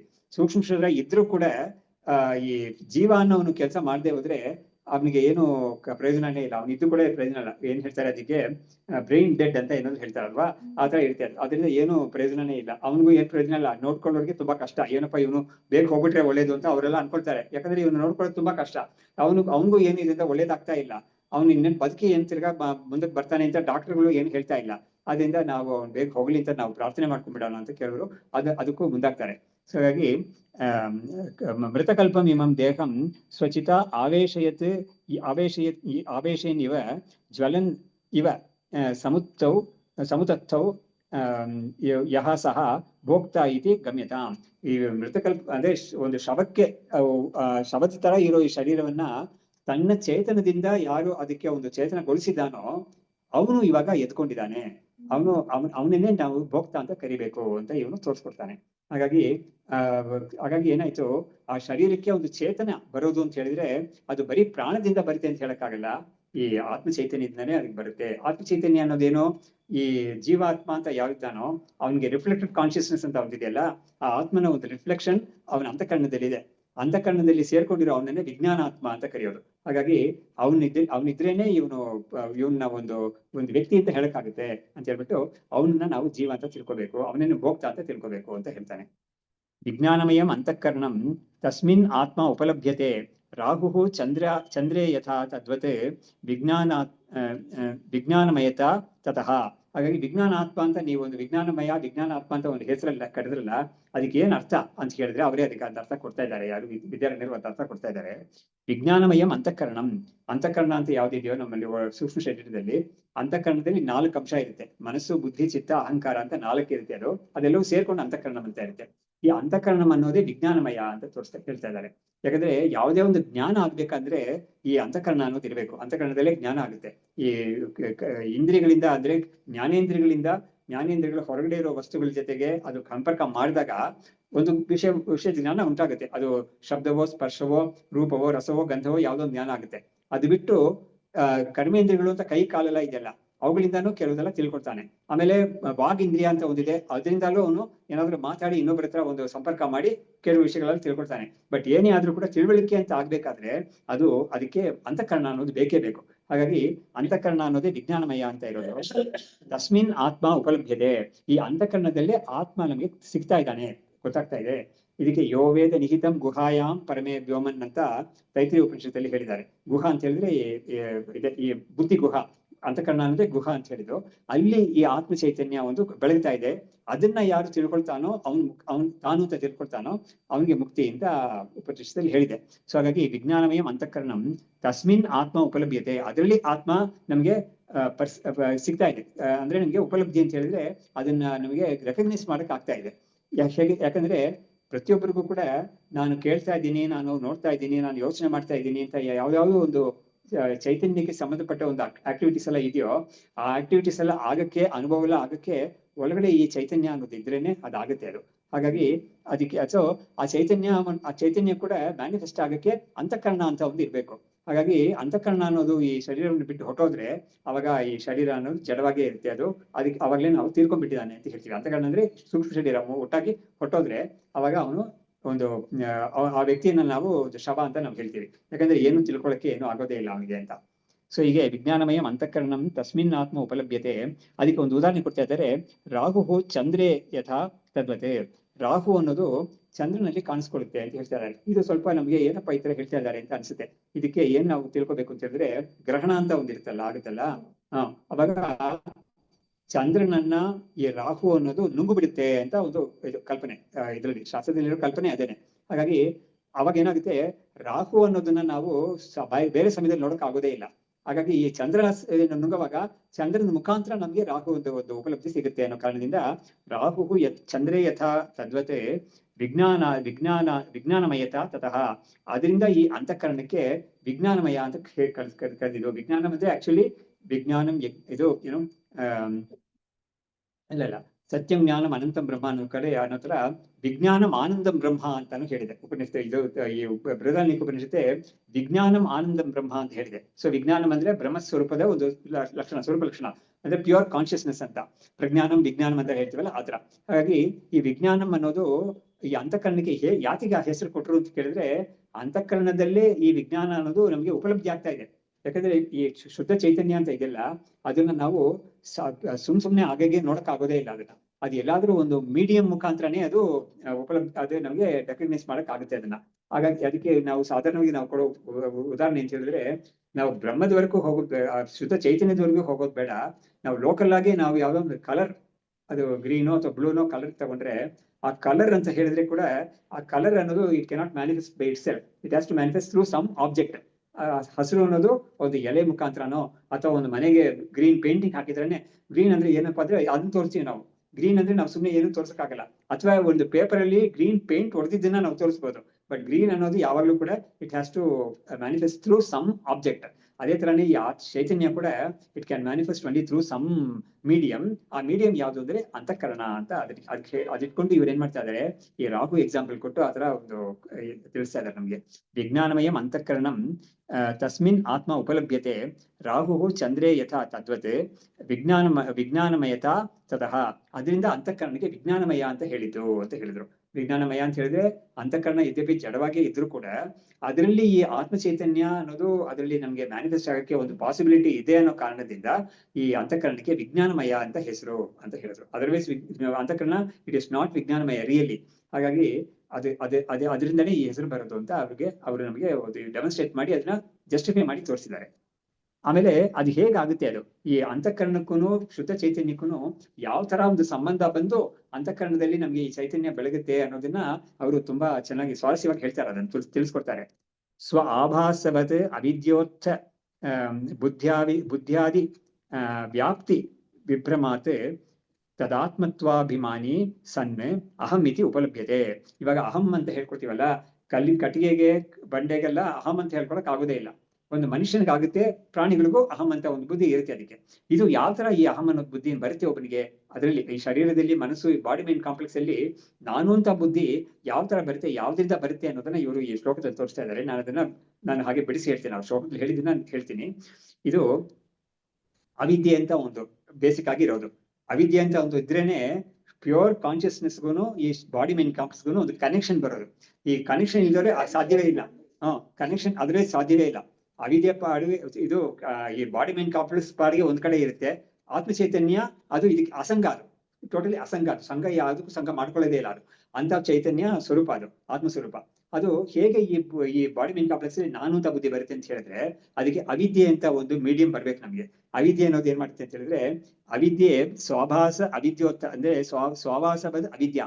ಅವಿದ್ಯೆಯಲ್ಲಿ ಈ ಆತ್ಮ ಚೈತನ್ಯದ ಒಂದು ರಿಫ್ಲೆಕ್ಷನ್ ಬಿದ್ದಾಗ ಈ ಅವಿದ್ಯೆ ಅದರಿಂದ ಏನ್ ಮಾಡ್ತಾನೆ, ಅವಿದ್ಯೆ ಪ್ರಾಡಕ್ಟ್ಸ್ ಆಗಿರೋ ಈ ಅಂತಃಕರಣ ಬಾಡಿ ಮೈಂಡ್ ಕಾಂಪ್ಲೆಕ್ಸ್ ಎಲ್ಲ ಇದೆಯಲ್ಲ, ಅವುಗಳಲ್ಲಿ ಈ ಚೈತನ್ಯದ ಒಂದು ವ್ಯಾಪ್ತಿ ಸಿಗುತ್ತೆ. ಅದರಲ್ಲಿ ಸಿಕ್ತಾಗ ಏನಾಗುತ್ತೆ, ಅವಾಗ ಈ ಬಾಡಿ ಮೈಂಡ್ ಕಾಂಪ್ಲೆಕ್ಸ್ ಅಲ್ಲಿ ನಾನು ಅಂತ ಹೇಳ್ಕೊಳಕ್ ಬರುತ್ತೆ ಅವಾಗ. ಸೊ ಈ ಶುದ್ಧ ಚೈತನ್ಯ ಬಾಡಿ ಮೈಂಡ್ ಕಾಂಪ್ಲೆಕ್ಸ್ ಅಲ್ಲಿ ತನಗೆ ಒಂದು ಕನೆಕ್ಷನ್ ಬರಬೇಕಾದ್ರೆ ಅದಕ್ಕೆ ಒಂದು ಇಂಟರ್ವೀನಿಂಗ್ ಫ್ಯಾಕ್ಟರ್ ಒಂದು ಅವಿದ್ಯೆ ಅಂತ ಒಂದು ಬೇಕಾಗಿದೆ. ಇದಕ್ಕೆ ನಾವು ಒಂದು ಕಾಸ್ಮಿಕ್ ಲೆವೆಲ್ ಅಲ್ಲಿ ಇದಕ್ಕೊಂದು ದೃಷ್ಟಾಂತ ಕೊಡ್ಬೇಕಾದ್ರೆ, ಅದು ಶಾಸ್ತ್ರೀಯ ದೃಷ್ಟಾಂತಾನೆ, ನಾನು ಬೇರೆ ತೆಗೆದು ಹೇಳ್ತಾ ಇಲ್ಲ. ಭಗವದ್ಗೀತೆಯಲ್ಲಿ ಕೃಷ್ಣ ಹೇಳ್ತಾನೆ, ಮಯ ಅಧ್ಯಕ್ಷೇಣ ಪ್ರಕೃತಿ ಸೂಯತೆ ಸಚರಾಚರಂ ಅಂತ ಹೇಳ್ತಾನೆ. ಪ್ರಕೃತಿ ಅಂತ ಇದೆಯಲ್ಲ, ಅದು ಈ ಇಡೀ ಪ್ರಪಂಚವನ್ನು ಕೂಡ ಅದು ಸೃಷ್ಟಿ ಮಾಡುತ್ತೆ. ಪ್ರಪಂಚ ಅಲ್ಲಿ ಚರಾಚರಂ ಅಂತ ಎರಡೇ ಹೇಳಿದ್ದಾನೆ. ಚರಾಚರ ಅಂತ ಹೇಳಿದ್ರೆ ಮೂವಿಂಗ್ ಜೀವಾಸ್, ಅಚರ ಅಂತ ಹೇಳಿದ್ರೆ ಸ್ಟ್ಯಾಟಿಕ್ ಆಗಿರೋ ಜೀವ. ಅದಕ್ಕೆ ಮರ, ಗಿಡ ಅಂತೆಲ್ಲ ಎಕ್ಸಾಂಪಲ್ ಕೊಡ್ತೀವಿ ನಾವು. ಈ ಚರಾಚರವಾದ ಜಗತ್ತನ್ನ ಪ್ರಕೃತಿ ಸೃಷ್ಟಿ ಮಾಡುತ್ತೆ ಅಂತ ಹೇಳ್ತಾನೆ. ಅದು ಹೇಳುವಾಗ್ಲೇ ಏನ್ ಹೇಳ್ತಾನೆ, ಮಯ ಅಧ್ಯಕ್ಷೇಣ ಅಂತ ಹೇಳ್ತಾನೆ. ನಾನು ಅದಕ್ಕೆ ಸೂಪರ್ವೈಸರ್ ಅಥವಾ ನನ್ನ ಒಂದು ಕಾನ್ಶಿಯಸ್ನೆಸ್ ಪಾರ್ಟಿಸಿಪೇಷನ್, ಕಾನ್ಶಿಯಸ್ನೆಸ್ ಒಂದು ಪಾಸಿಟಿವ್ ಪಾರ್ಟಿಸಿಪೇಷನ್ ಅದಕ್ಕಿದೆ. ಅದಿದ್ದಾಗ ಈ ಪ್ರಕೃತಿ ಅನ್ನೋದು ಇದನ್ನ ಉತ್ಪತ್ತಿ ಮಾಡುತ್ತೆ ಅಂತ ಹೇಳ್ತಾನೆ. ಅವಾಗ ಏನಾಯ್ತು, ಬರೀ ಬ್ರಹ್ಮ ಪ್ರಪಂಚವನ್ನ ಉತ್ಪತ್ತಿ ಮಾಡಕ್ಕಾಗಲ್ಲ, ಬರೀ ಮಾಯೆ ಕೂಡ ಪ್ರಪಂಚವನ್ನು ಉತ್ಪತ್ತಿ ಮಾಡಕ್ಕಾಗಲ್ಲ. ಬ್ರಹ್ಮ ಮತ್ತು ಮಾಯೆ ಎರಡು ಕೂಡ ಸೇರ್ಕೋಬೇಕು, ಸೇರ್ಕೊಂಡ್ರೇನೆ ಆಗೋದು. ಅದು ಕಾಸ್ಮಿಕ್ ಲೆವೆಲ್ ಇರೋ ಒಂದು ಎಕ್ಸಾಂಪಲ್ ಇದು, ಇವರು ಸ್ಥಿತಿ ಅದು. ಅದನ್ನು ನಾನು ಇದಕ್ಕೆ ಹೇಳ್ತಾ ಇದ್ದೀನಿ ಇವಾಗ.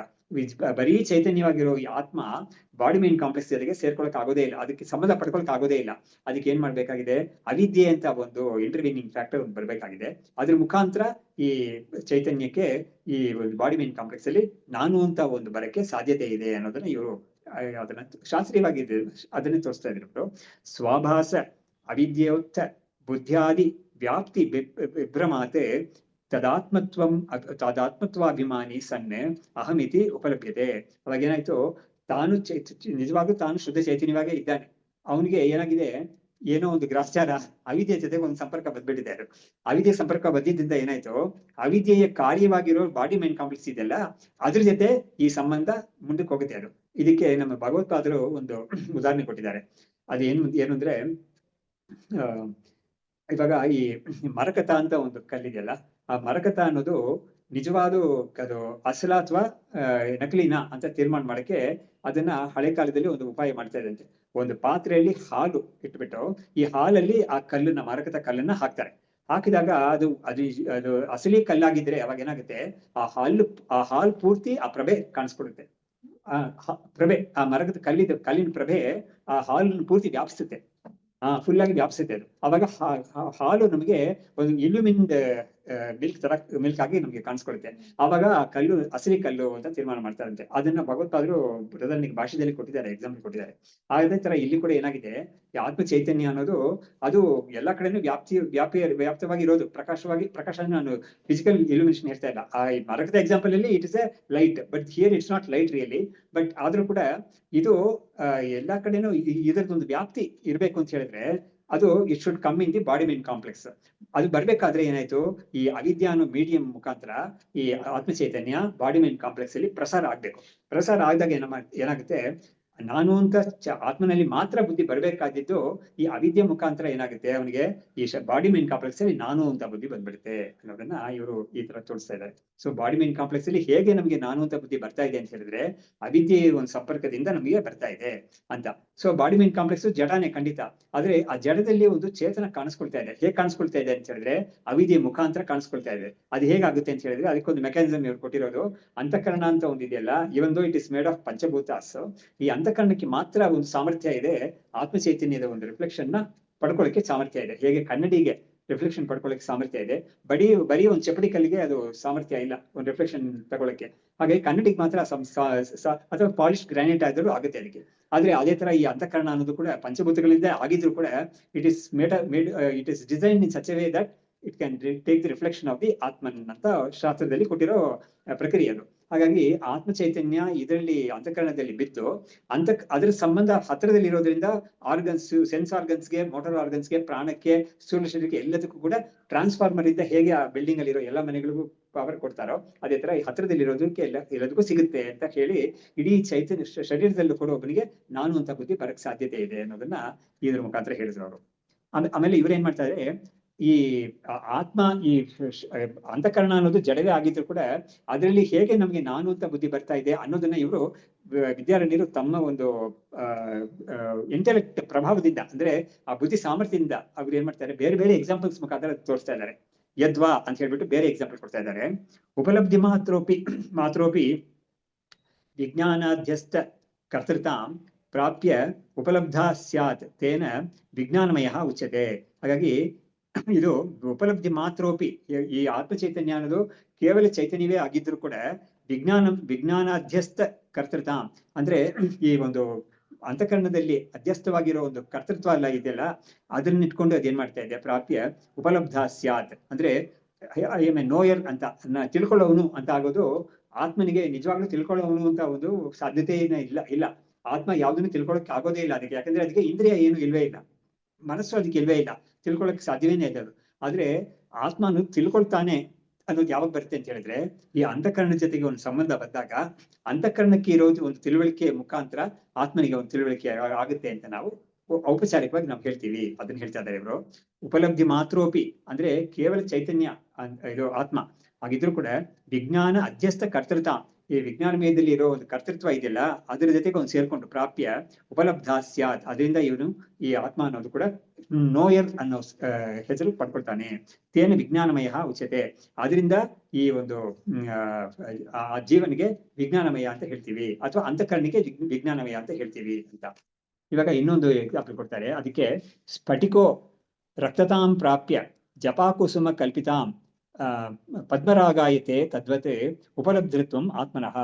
ಆತ್ಮ ಹೇಗೆ ನೋಯರ್ಶಿಪ್ ಅಂತ ಆತ್ಮನಿಗೆ ತಿಳ್ಕೊಳ್ತಾನೆ, ಅಂದ್ರೆ ತಿಳ್ಕೊಳ್ಳೋ ಒಂದು ಸಾಮರ್ಥ್ಯ ಆತ್ಮಕ್ಕೆ ಇದೆ ಅನ್ನೋದು ಹೇಗೆ ಬರುತ್ತೆ ಅಂತ ಹೇಳಿದ್ರೆ ಅದಕ್ಕೆ ಉದಾಹರಣೆ ಕೊಡ್ತಾ ಇದ್ದಾರೆ. ಸ್ಫಟಿಕ ಅನ್ನೋದಕ್ಕೆ ಕಲರ್ ಇಲ್ಲ, ನ್ಯಾಚುರಲಿ ಕಲರ್ ಇಲ್ಲ ಅದಕ್ಕೆ. ಆದ್ರೆ ಅದ್ರ ಪಕ್ಕದಲ್ಲಿ ಯಾವ್ದಾದ್ರು ಒಂದು ದಾಸವಾಳ ಹೂವು ಯಾವ್ದಾದ್ರು ಹೂ ಇಟ್ಟಿದಾಗ ಆ ಹೂವಿನ ಒಂದು ಬಣ್ಣ ಆ ಸ್ಫಟಿಕದಲ್ಲಿ ಪ್ರತಿಬಿಂಬಿಸುತ್ತೆ. ಅವಾಗ ದೂರದಿಂದ ನೋಡ್ತಾ ಇರೋವನಿಗೆ ಇದು ಸ್ಫಟಿಕ ಅಂತ ಗೊತ್ತಿಲ್ಲದೆ ಅವನು ಇದು ಕೆಂಪಿಗಿರೋ ಒಂದು ವಸ್ತು ಅಂತ ತಿಳ್ಕೊಳ್ತಾನೆ, ಅಥವಾ ಲಿಂಗ ಅನ್ನೋದು ಕೆಂಪು ಲಿಂಗ ಅಂತ ತಿಳ್ಕೊಳ್ತಾನೆ. ಇವ್ರು ಕೊಡ್ತಾ ಎಕ್ಸಾಂಪಲ್ ಏನು ಅಂತ ಹೇಳಿದ್ರೆ ಪದ್ಮರಾಗ ಅಂತ ಒಂದು ಕಲ್ಲಿದೆ, ಅವನು ಆ ದೂರದಿಂದ ಸ್ಫಟಿಕವನ್ನ ಪದ್ಮರಾಗ ಅಂತ ತಿಳ್ಕೊಳ್ತಾನೆ. ಆಕ್ಚುಲಿ ಅದು ಸ್ಫಟಿಕ ಬರೀ ಕಲ್ಲಷ್ಟೇನೆ, ಆದ್ರೆ ಅದಕ್ಕೆ ಪಕ್ಕದಲ್ಲಿ ಇರೋ ಈ ಹೂವಿಂದ ಅದಕ್ಕೆ ಒಂದು ಬಣ್ಣ ಬಂದಿದೆ. ಆದ್ರೆ ಇವನಿಗೆ ಅದು ಗೊತ್ತಿಲ್ಲದೆ ಇವನು ಅದನ್ನ ಪದ್ಮರಾಗ ಅಂತ ಹೇಗೆ ತಿಳ್ಕೊಳ್ತಾನೋ ಭ್ರಾಂತಿಯಿಂದ, ಭ್ರಮೆಯಿಂದ, ಅದೇ ತರ ತದ್ವತ್ತು ಉಪಲಬ್ಧತ್ವಂ ಆತ್ಮನಃ, ಅದೇ ತರ ಈ ಅಂತಃಕರಣದ ಒಂದು ಸಂಬಂಧದಿಂದ ಈ ಆತ್ಮನಿಗೆ ಈ ಒಂದು ಉಪಲಬ್ಧತ್ವ ಅಂದ್ರೆ ತಿಳ್ಕೊಳ್ಳೋ ಒಂದು ಹೆಸರು, ತಿಳ್ಕೊಳ್ಳೋದು ಆತ್ಮನೇ ಅಂತ ಒಂದು ಹೆಸರು ಹೇಗ್ ಬರುತ್ತೆ ಅಂತ ಹೇಳಿದ್ರೆ ಈ ರೀತಿಯಲ್ಲಿ ಬರುತ್ತೆ ಅದು, ಬಿಕಾಸ್ ಆಫ್ ದಿಸ್ ಅಸೋಸಿಯೇಷನ್ ಅಂತ ಹೇಳ್ತಾ ಇದ್ದಾರೆ. ಮುಂದಕ್ಕೆ ಅಥವಾ ಇನ್ನೊಂದು ಎಕ್ಸಾಂಪಲ್ ಕೊಡ್ತಾ ಇದ್ದಾರೆ.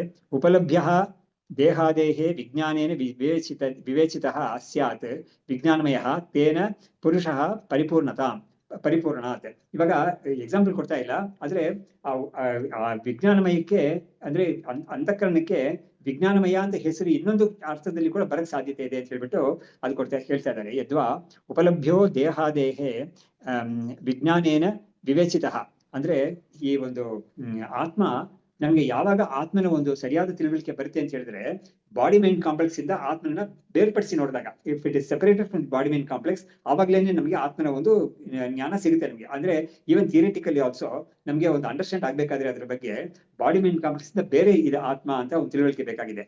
ಹಾಗಾಗಿ ಸ್ಯಾತ್ ವಿಜ್ಞಾನಮಯ ತೇನ ಪುರುಷಃ ಪರಿಪೂರ್ಣಾತ್. ಹಾಗಾಗಿ ಉಪಲಭ್ಯ ದೇಹಾದೇಹೇ ವಿಜ್ಞಾನೇನ ವಿವೇಚಿತಃ ಸ್ಯಾತ್ ವಿಜ್ಞಾನಮಯ.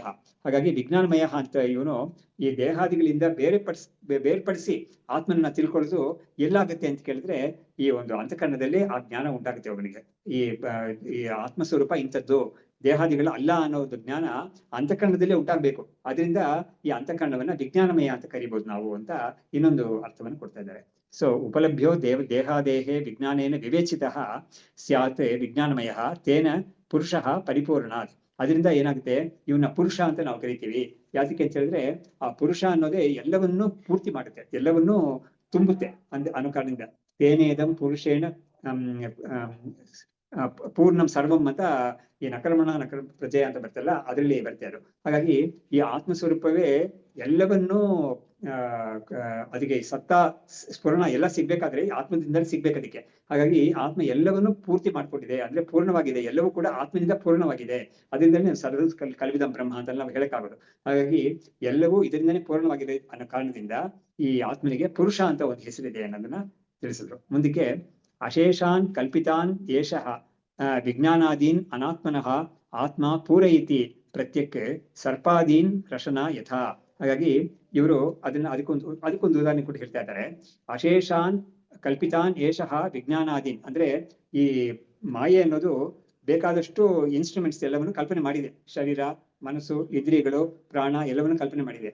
ಇದೆಲ್ಲವನ್ನೂ ಕೂಡ ಈ ಆತ್ಮ ಪೂರ್ತಿ ಮಾಡ್ತಾ ಇದೆ. ಅಂದ್ರೆ ಈ ಆತ್ಮ ಚೈತನ್ಯದಿಂದ ಎಲ್ಲವನ್ನೂ ಕೂಡ ಬೆಳಗ್ತಾ ಇದೆ ಅನ್ನೋ ಕಾರಣದಿಂದ ಹಾಗೆ ಪೂರ್ತಿ ಎಲ್ಲವನ್ನು ಪೂರ್ಣ ಮಾಡ್ತಾ ಇದೆ ಇದು. ಅದರಿಂದ ಇದು ಪುರುಷ ಅಂತ. ನಾನು ಹೇಗೆ ಆ ಮರಕತ ಅನ್ನೋದನ್ನ ಹಾಲಲ್ಲಿ ಹೇಳಿದ್ನ ಎಕ್ಸಾಂಪಲ್, ಅದೇ ತರ ಈ ಆತ್ಮ ಚೈತನ್ಯ ಒಳಗಡೆ ಇರೋದ್ರಿಂದ ಎಲ್ಲವಕ್ಕೂ ಕೂಡ ಈ ಚೈತನ್ಯ ಸಿಗ್ತಾ ಇದೆ ಅಂತ.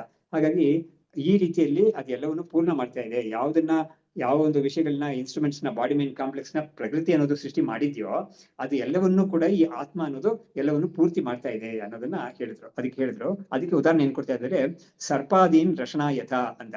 ಅಂದ್ರೆ ಒಂದು ಹಗ್ಗದಲ್ಲಿ ನಮಗೆ ಬೇಕಾದಷ್ಟು ಬೇರೆ ಬೇರೆ ವಿಷಯಗಳನ್ನ ನಾವು ಕಲ್ಪನೆ ಮಾಡಕ್ ಆಗುತ್ತೆ.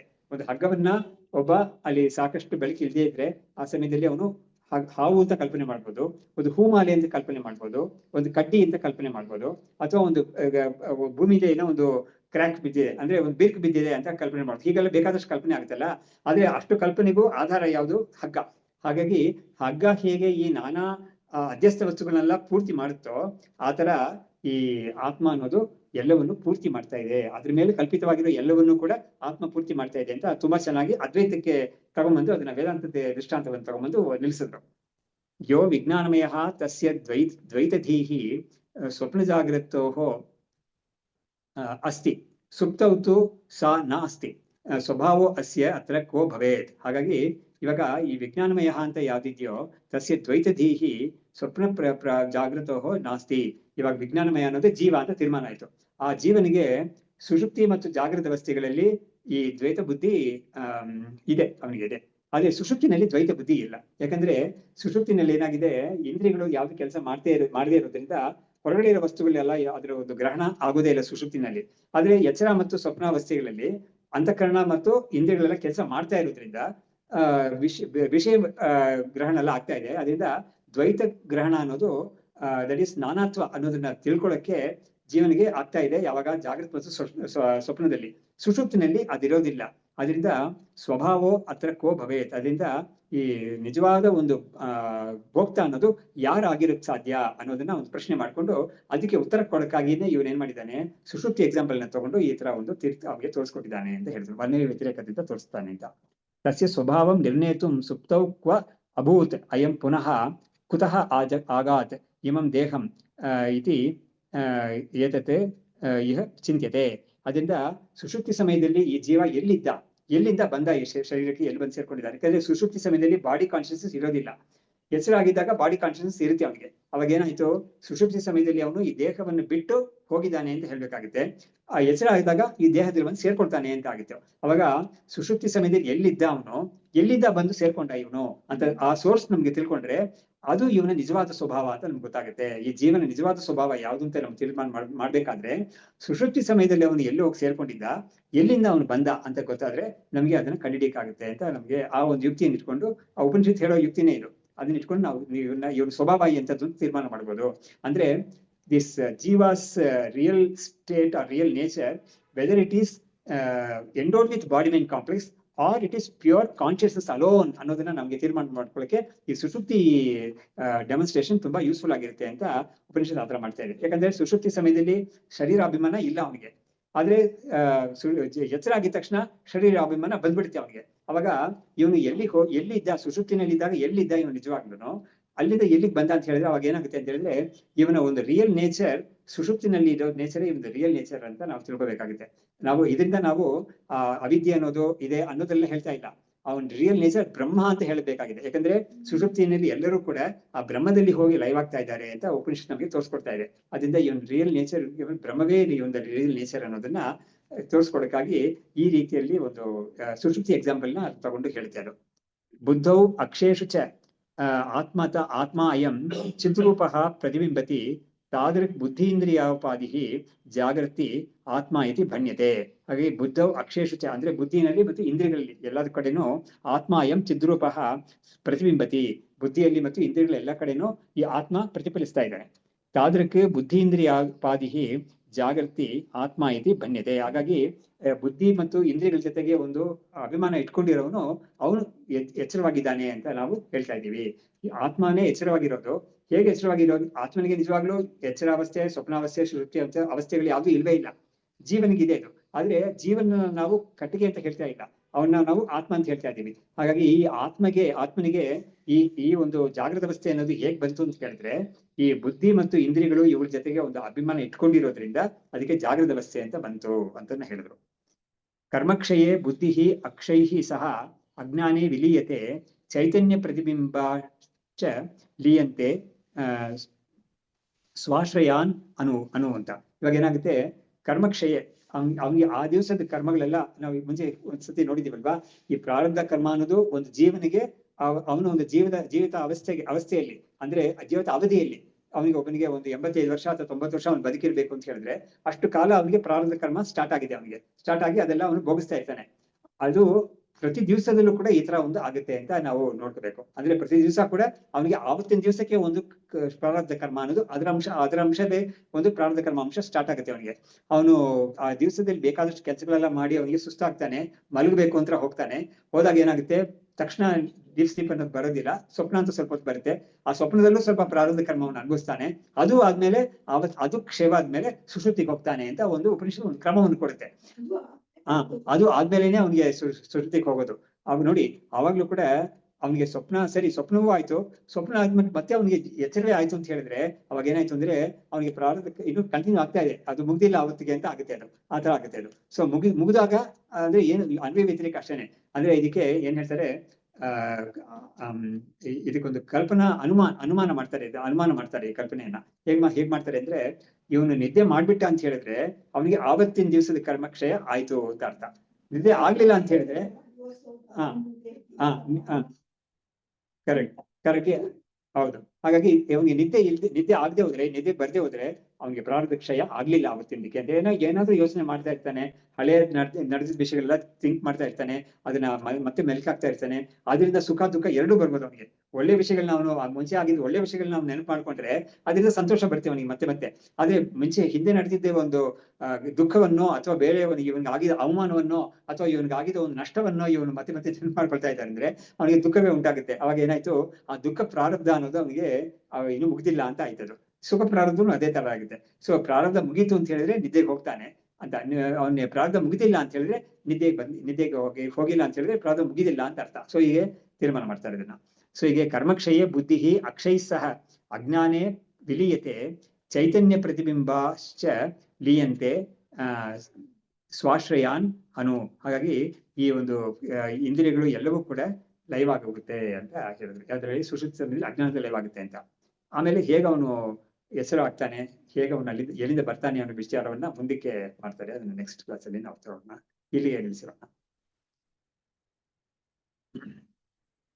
ಶಾಸ್ತ್ರಂ ಶಾರೀರ ಮೀಮಾಂಸಾ ದೇವಸ್ತು ಪರಮೇಶ್ವರಃ ಆಚಾರ್ಯ ಶಂಕರಾಚಾರ್ಯಾಃ ಸಂತು ಮೇ ಜನ್ಮ ಜನ್ಮನಿ ವಿದ್ಯಾವಿನಯ ಸಂಪನ್ನಂ ವೀತರಾಗಂ ವಿವೇಕಿನಂ ವಂದೇ ವೇದಾಂತ ತತ್ವಜ್ಞಂ ವಿದುಷೇಖರ ಭಾರತೀ.